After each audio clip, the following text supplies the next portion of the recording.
Good morning. I'm Dr. Rutledge, and offering a brief report on the recent mini gastric bypass 1 anastomosis gastric bypass consensus conference held in Paris the end of October 2012. We were excited to have 50 participants from around the world. I think it's over a dozen countries we had representation from, including the United Kingdom, both the north of England and the south of England,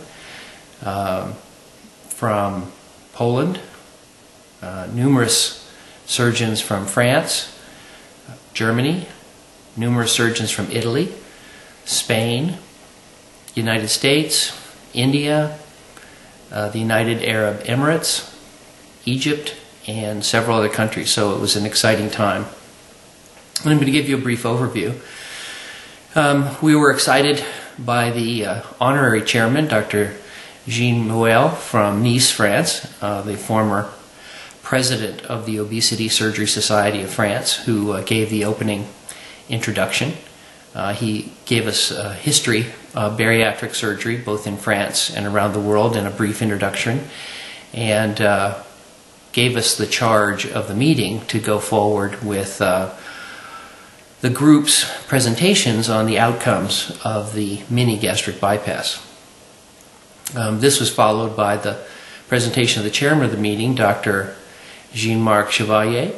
Dr. Chevalier is the present president of the Obesity Surgery Society of France.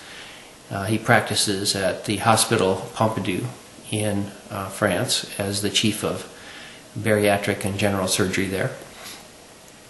His presentation again was to set the goals of the meeting for the attendees, and our goals were to present our combined experience with the mini gastric bypass, to discuss the tricks and traps, performance techniques for the mini gastric bypass, to guide one another in the meeting on the most important topics related to the mini gastric bypass, including detailed performance issues such as bougie size, operative time, positioning, and relatively mundane issues, as well as more global and important issues as far as choosing different types of bariatric surgery, the advantages and disadvantages of selecting the mini gastric bypass, but not in isolation, but selecting the mini gastric bypass or the 1 anastomosis gastric bypass in comparison to the other available choices that are presently extant in the world of bariatric surgery today, and that is the lap band, the sleeve gastrectomy, the mini gastric bypass, the Roux-en-Y gastric bypass, and the bilio-pancreatic diversion with or without duodenal switch. Our goal was also mentioned and brought home to us by Dr. Chevalier's presentation that we were to take these issues under advisement and then to produce a document similar in kind to the sleeve gastrectomy consensus conference. Our goal, similar to the sleeve consensus conference, was to look over these issues, to provide results of our present series of gastric bypass using the mini or the 1 anastomosis techniques, and then through our votes report these results for the information of others around the world. And having provided this, later in the day Dr. Chevalier provided his own experience in the adoption of the mini gastric bypass in France.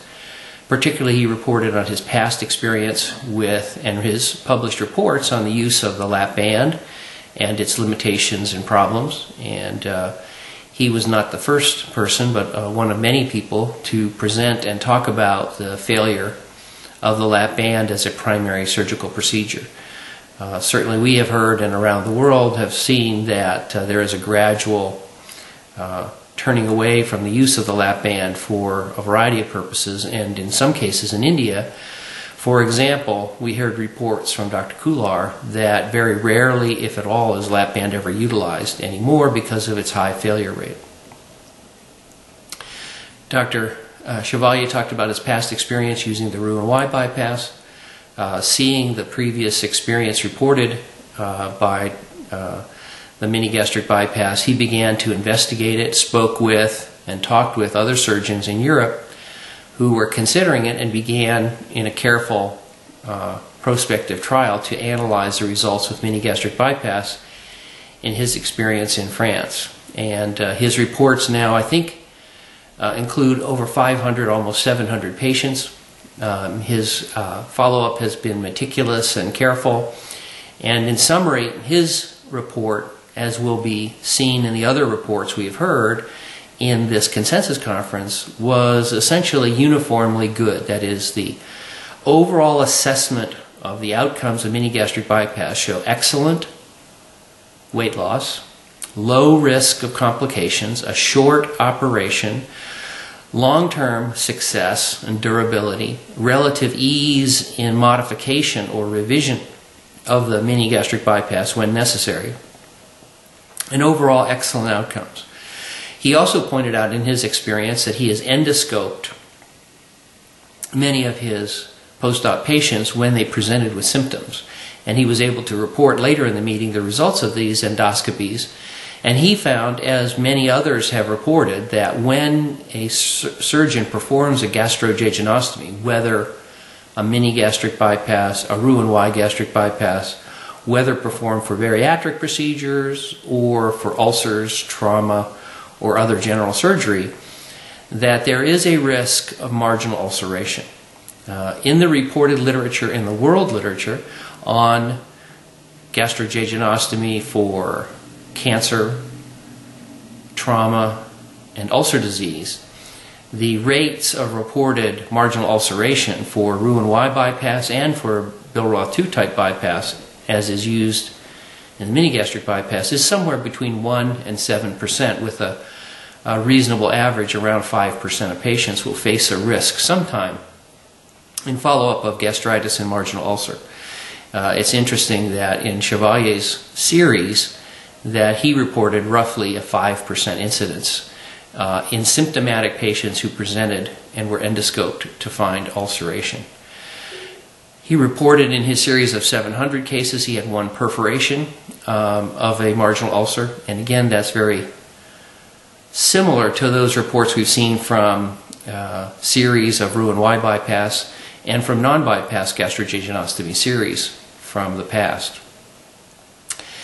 He described his particular process of preparation of patients for mini gastric bypass, and that included an assessment of infection by Helicobacter pylori. So they, in all pre-op mini gastric bypass patients, per his report, undergo an assessment to determine the presence of Helicobacter pylori, and in those cases in which it's present, those patients are treated and then retested to make certain that they have eradication of H. pylori. Also of interest is the fact, even with this aggressive approach to preoperative management of eradication of H. pylori, he still presented a series which has an ulceration rate in the range of other reported series. So this remains an open area of discussion and investigation.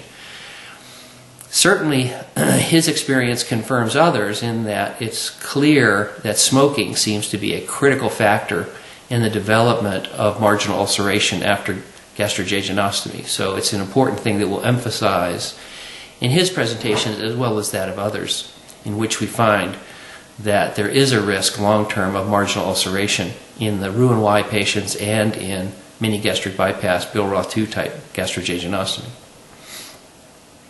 Following Dr. Chevalier's presentations and charge to the meeting, we had a presenter who was unfortunately in a car accident and could not present, so we were sad to miss his participation. But I presented some of the background on our survey. And in preparation and planning for the consensus conference at the Paris site for this year, we sent out a survey to hundreds of expert bariatric surgeons around the world. We were fortunate to get back over 100 answers to our survey. And our results are very interesting, and they confirm a lot of other publications.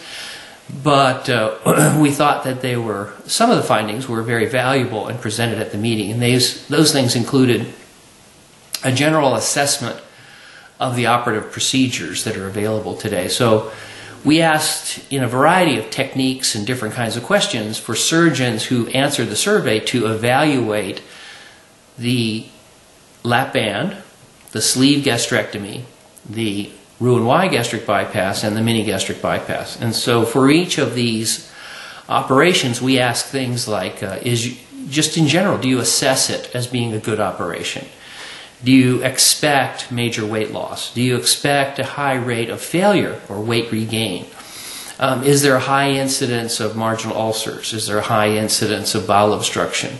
What are the actual incidences of bowel obstruction and marginal ulcer? What is the incidence of greater than 50% excess weight loss? And so we had this data on all of our experts, and we plan to present this, but we can summarize that for this presentation in short order. And essentially what we found is, and this I think is generally what's held by many experts in bariatric surgery around the world, is that if you had to grade them by all the measures, the lap band's the worst, the least effective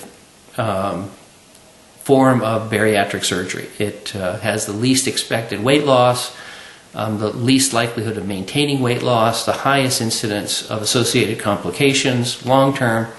And so most of our experts judged the lap band as, depending on which question we asked, the worst form of weight loss surgery when we kind of think about it as being a treatment for weight loss.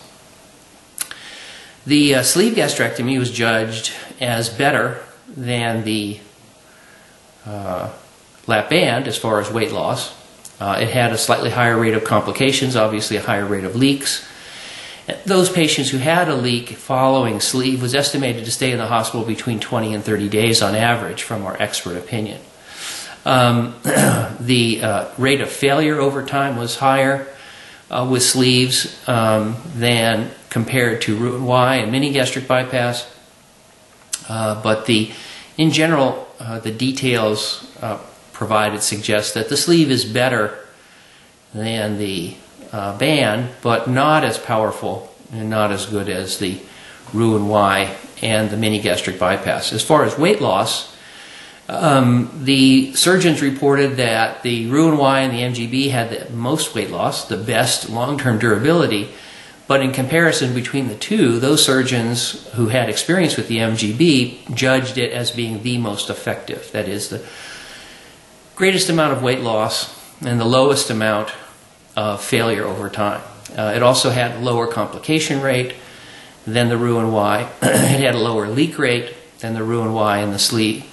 When leaks occurred after mini gastric bypass, the reported length of stay was about half as long as those for Roux-en-Y and for sleeve patients, and notably, the rate of marginal ulceration in both in the Roux-en-Y and the mini gastric bypass were roughly similar at around 1 to 2% in the survey that we performed. The rate of bowel obstruction was essentially zero in all of the operations except for Roux-en-Y bypass, where depending on the surgeon it was between 1 and 6%, and the average came out to be around 3%. So bowel obstruction, as we see in the medical literature in our expert opinions, was found to be a significant issue in the Roux-en-Y bypass patients, and not to be a reported complication in mini gastric bypass patients, and that was confirmed in our presentations during the rest of the conference. We also asked a variety of other questions. We assessed surgeons' concerns about the risk of gastric cancer following a Billroth II gastrojejunostomy, as is performed in the mini bypass and the one anastomosis bypass.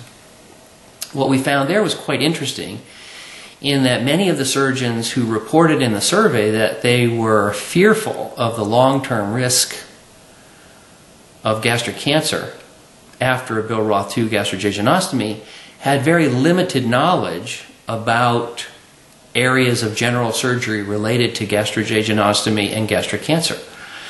So that what we found was that surgeons who feared gastric cancer in general were less able to answer questions correctly about gastric cancer, about Bill Roth II, about the Roux-en-Y bypass, etc. So there was a definite correlation between lack of knowledge of general surgical issues and fear of gastric cancer. And that kind of makes sense. There's a lot of scientific, psychological literature that shows that lack of knowledge and fear of cancer are related. And there may be a significant issue in that when surgeons express concerns about gastric cancer, and the Bill Roth II used in the mini bypass and the one anastomosis gastric bypass, that what they're really expressing in a kind of subtle way is a lack of understanding, a lack of the medical literature on this topic. And we have more details on not just this survey, but other issues related to this, suggesting that the mini gastric bypass and the one anastomosis gastric bypass have very little to fear as far as long-term risk of gastric cancer. Also interesting in our survey was confirmation of the medical literature suggesting that following the placement of a high-grade stricture, like the presence of a lap band or a narrow gastric pouch, as is the case in the gastric sleeve, leads to a relatively high incidence of gastroesophageal reflux following that operation. So it should be obvious when we say this, but if you put an obstruction below an area, it wouldn't be surprising if there is some partial obstruction and blockage and reflux above it.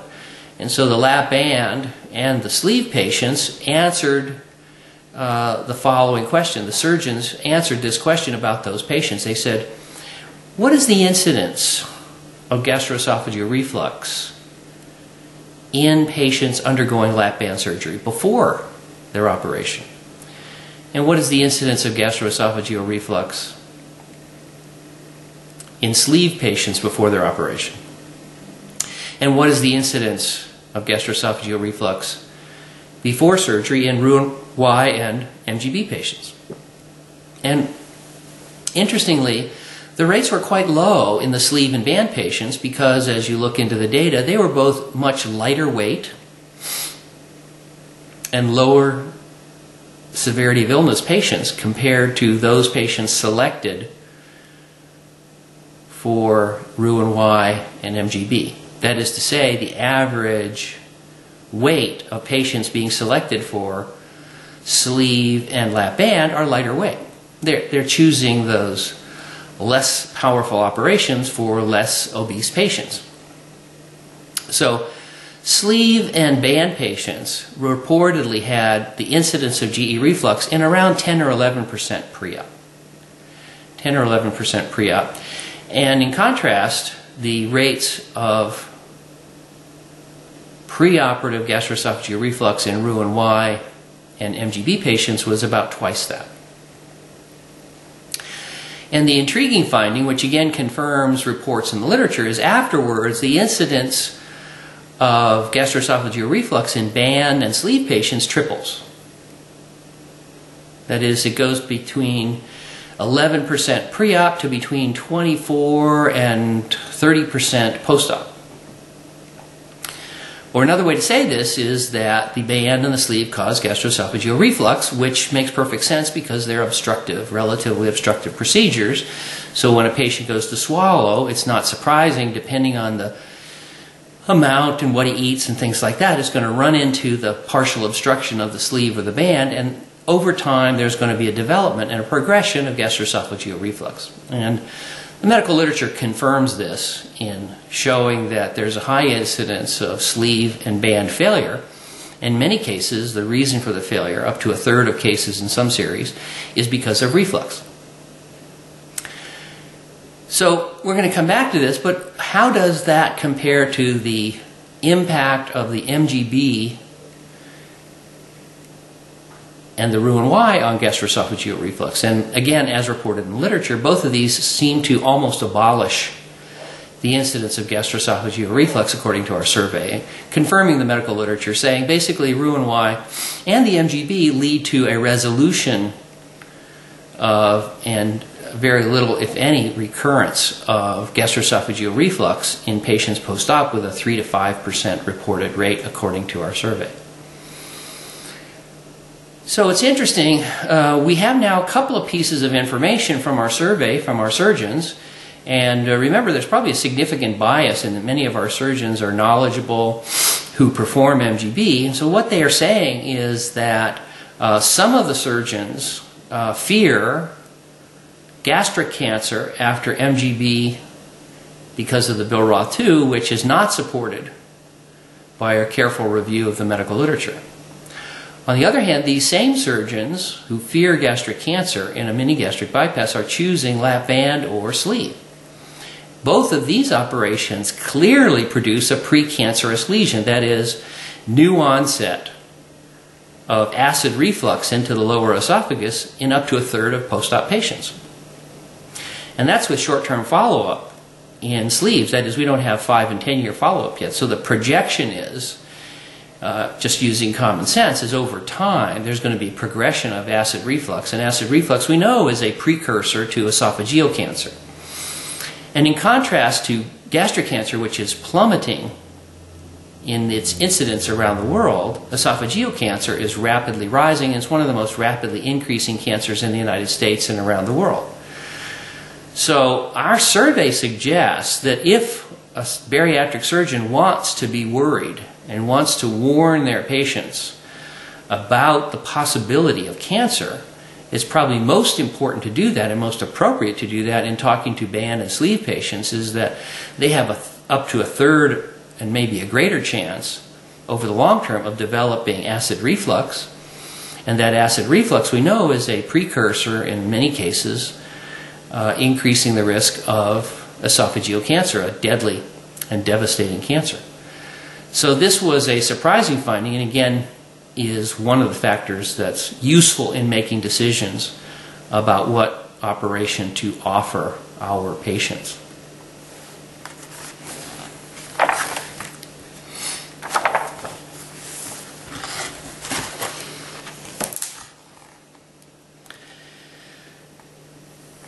Our next scheduled presentation was by Dr. Nawaria from India, but he was unable to come on this day, so he arrived on the following day to present.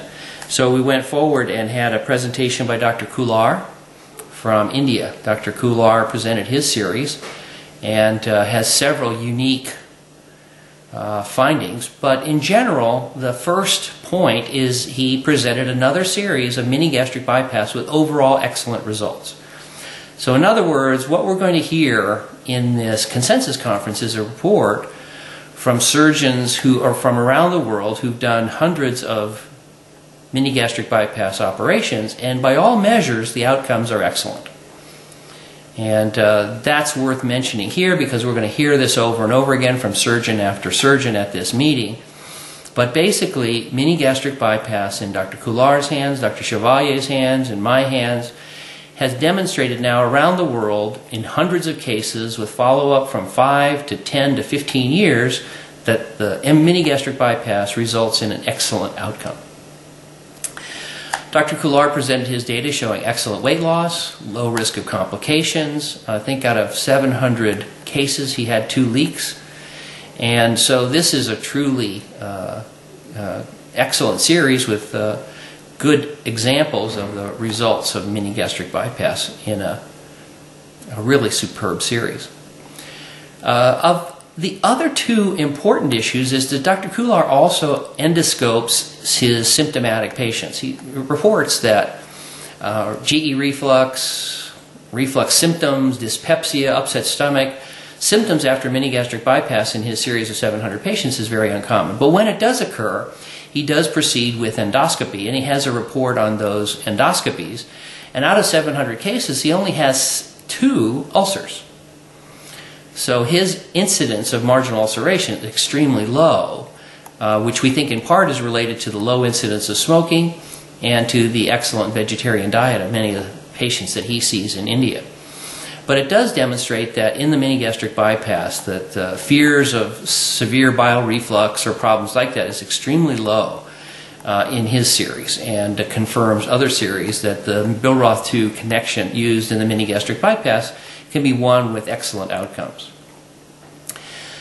Dr. Couillard also had two other very valuable insights that he presented at the consensus conference. One is that he reported on the early results of his experience with over 200 patients undergoing sleeve gastrectomy.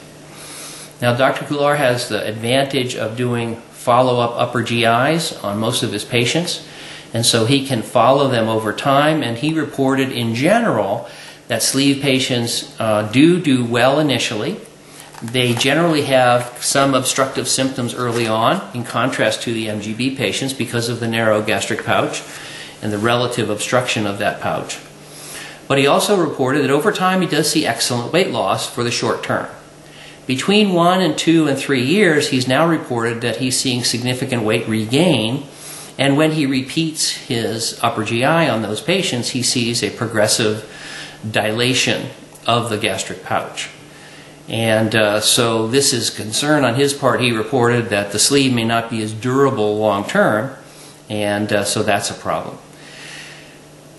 He also reported a case where he did a sleeve gastrectomy, which, as we all know, is irreversible, and the patient had a significant alcohol disease, progressed, and over a year or two later went on to develop progressive liver failure and actual death afterwards.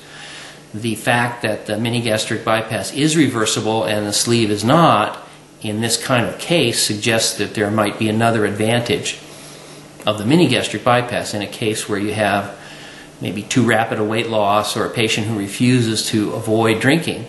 The ability to kind of undo or revise the surgery might be an advantage, and Dr. Couillard brought up this issue in his experience. So overall, it was a terrific presentation on his part.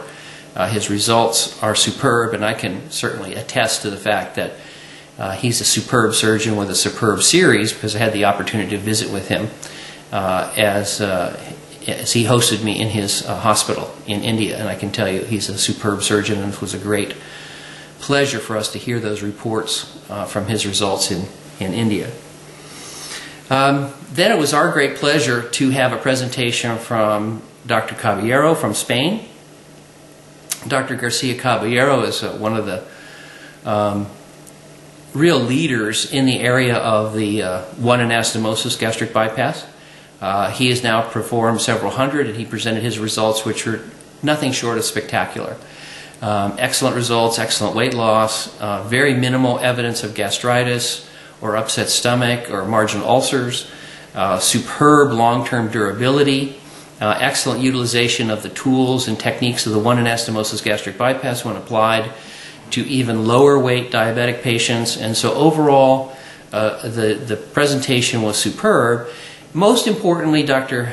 Garcia Caballero presented us the details of the performance of the one anastomosis gastric bypass and how it is specifically not like the mini gastric bypass. Both mini gastric bypass and the one anastomosis have a single anastomosis. They both have a long, narrow gastric pouch, but the technique of the anastomosis, the sutures placed to perform a long attachment of the loop prior to the anastomosis higher on the gastric pouch, are critical in the performance of the one anastomosis gastric bypass. And Dr.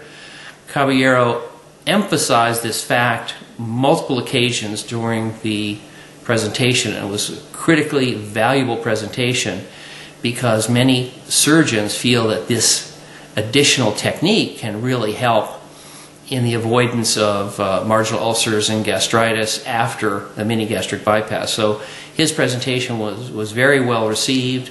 He provided some excellent video detailed presentations, and his results again were simply superb, so it was a pleasure to hear his reports. Next we had a presentation from Dr. Jean Cady. Dr. Cady is a remarkable surgeon in Paris. His background is amazing because of his vast experience in the use of the lap band. He has placed, I believe, over 5,000 lap bands, and now has completely abandoned that approach, if I understand it correctly. Since that time, he has been removing lap bands and replacing the operation with a mini bypass. At the present time, he's done over 2,000 mini gastric bypasses, and again, I've had the opportunity to observe him, and his surgery, his technique, and his results are absolutely excellent. So, his presentation focused on his results, which again he presented and were nothing short of spectacular. Again, one more series of 2,000 patients, large series, large follow-up in an expert surgeon with excellent outcomes from the mini gastric bypass. But he focused in on another additional topic, and that is the rescue of a failed lap band. And he brought up three important questions associated with this. He said, one, will there be more complications if you replace the lap band initially? Two, will there be more problems with decreased weight loss if you have had a lap band previously? And the third would there be long-term problems or complications? And he went through his experience, reported that over almost half of his 2,000 patients have been revision of lap band to mini bypass, and so he has a large experience, almost 1,000 cases. And he found that there was no increased risk by doing the surgery on the same time the band was removed. There was no decrease in the effectiveness of the mini gastric bypass in his experience, and the long-term results were equally good. So again, a remarkable presentation, a remarkable experience that we feel is very important to publicize, but again, excellent outcomes, and we were very pleased and honored to have his presentation. Our next presentation was by another really international leader in bariatric surgery, and that was Dr. Roberto Tacchino from Rome, Italy. Dr. Tacchino presented his series of hundreds of mini gastric bypass patients, and Dr. Tacchino has traveled the world and presented his results, and once again he presented results with the mini gastric bypass showing excellent outcomes, low risk of complications, his general preference for performing it, and particularly he commented on his superb technique of doing a single port mini gastric bypass. And most of us in the audience were not prepared to take that up, but were totally impressed with his skills and performance of the surgery. And again, we're all encouraged to hear one more surgeon from one more country talking about the excellent results with the mini gastric bypass. Although much of his presentation confirmed our experiences of other mini gastric bypass surgeons, again, he had an additional unique presentation to offer us, and that is that he has for many years had a preference for performing a biliopancreatic diversion in some of his patients. And he likes the operation, respects the operation, thinks it has many good features. But in particular, he had a presentation on one important topic, and that is he was able to compare the relative weight loss in his BPD patients to his MGB patients. Now, they weren't exactly the same, but in many cases they were similar, and it was interesting that the weight loss following MGB in his series is as good as or better than the BPD patients. And this is worth commenting on for just a few minutes. In other words, if you think about the ideal form of surgery that we're looking for, we'd like one that's easy, like the lap band, but effective, like the BPD. We'd like one that's revisable, like the lap band, but durable, like the BPD. And the problem is that the lap band, although it's easy and revisable, it's not very effective and not very durable. And the BPD, although it's powerful and durable, it has a high rate of complications, a relatively high rate in many people's hands, and it suffers from some risks that make people concerned. So it's intriguing to hear that the mini gastric bypass, which in our survey and by the surgeons at the conference feel is relatively an easy surgery to perform, can be used and get durability and power, effectiveness equal to, or maybe even greater than, the effectiveness and the durability we get with the BPD. So that presentation was a stunning presentation, one that we were all surprised to hear, but excited again in that overall his experience demonstrates that the operation can be done easily, even using the single port or reduced port technique, that the weight loss is superb, that he prefers it, and in his experience it is as good as or better weight loss than BPD. So again, an exciting presentation. Well, this is just the first quarter of the morning of the first day of the two-day presentation, and we'll stop here and do some more of the lunchtime videos, the afternoon and the coming day, and subsequent videos. Thanks very much for listening.